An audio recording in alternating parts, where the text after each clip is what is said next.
name is Whitley Franklin, and I'm going to be talking a little bit about animal experimentation today.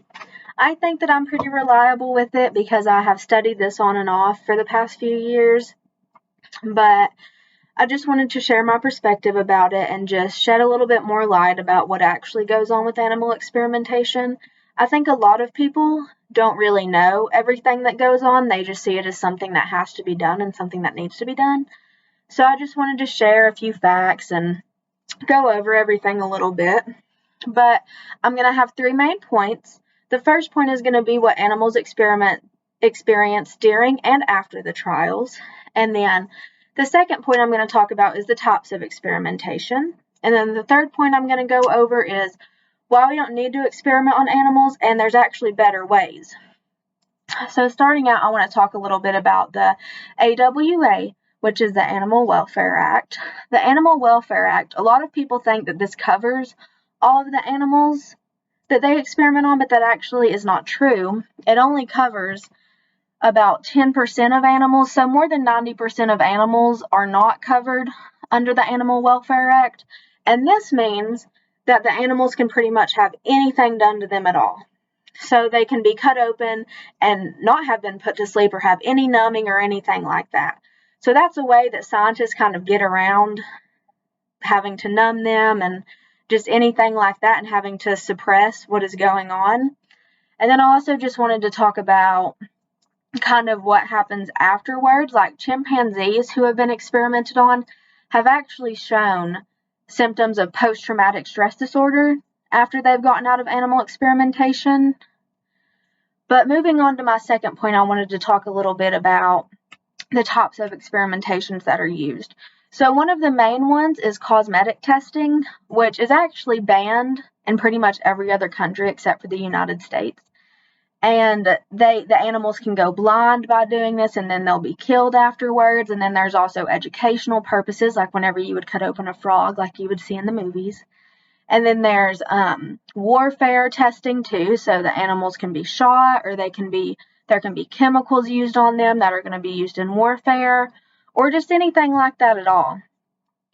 And then the third thing I wanted to talk a little bit about was why we don't need to use animals and just stuff in that nature. So a fun fact that I actually wanted to share was that if our ears were attuned to a certain pitch, we could actually hear mice laughing if we tickled them. And mice's face actually show whenever they're hurt. So we can actually see whenever they hurt, their face kind of squinches up a little bit. So that kind of shows that we know that they can feel pain and that whenever we do something that hurts them, they can feel it, and we can see that too. But moving on to my third point, we don't need to use animals. It's just scientists are so used to using animals that they just don't want to change their ways.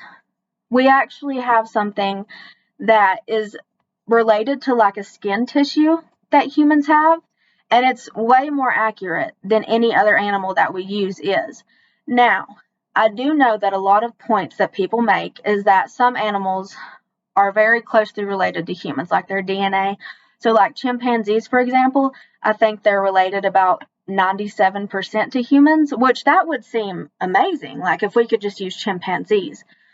But just like the other animals I've talked about, they can show post-traumatic stress disorder, and they actually show signs of depression too after being experimented on. So there's just better things that we could use instead of using animal experimentation. Like I said earlier, the skin cells and just stuff like that. And it's true that nine times out of 10, like the drugs that look promising in animal testing go on to fail in the human trials. So even though some of these things do look promising, they don't actually work out. And a lot of times that's true too. But I just wanted to share a little bit more about animal testing and just shed a little bit of more light on it, because I know a lot of people don't know a lot about it. And I know that a lot of the times the scientists don't really tell a lot about it, and the world doesn't really know a lot about it because they don't want people to know about it. Because if people did know some of the facts, people wouldn't be okay with animal testing. Because I know that people don't want humans to be tested on, but it's true that humans are always going to be tested on because there's one person that has to try it first. Like, there's always going to be that one person who has to be the first one to take the drug or whatever it is. But thank you guys for watching so much. I went over the 3 main points. I went over what animal experience during after trials, the types of animal experimentation, and why we don't need to experiment on animals in the better ways. Thank you guys so much.